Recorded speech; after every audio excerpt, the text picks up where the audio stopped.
Et de la couleur encore pour terminer ce journal avec ce spectacle à l'abbaye de Valloire. Pour la première année, le site propose un son et lumière, une déambulation entre plusieurs représentations qui a visiblement du succès puisqu'en un mois, 10 000 visiteurs s'y sont pressés. Marie Soyer et Julien Guéry. À la tombée de la nuit, l'abbaye prend vie.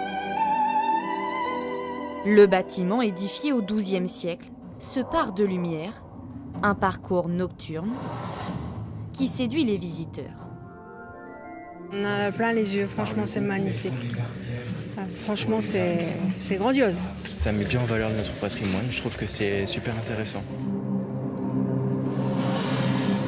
Depuis un mois, 7 tableaux sonores sont projetés à l'abbaye de Valloire, un spectacle visuel qui se veut aussi historique.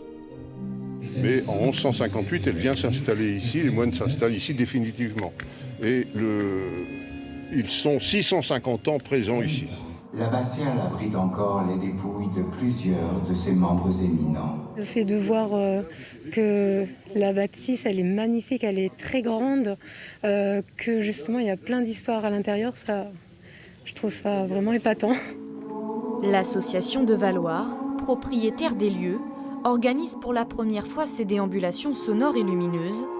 Derrière cet événement, les bénévoles veulent surtout mettre un coup de projecteur sur leurs actions.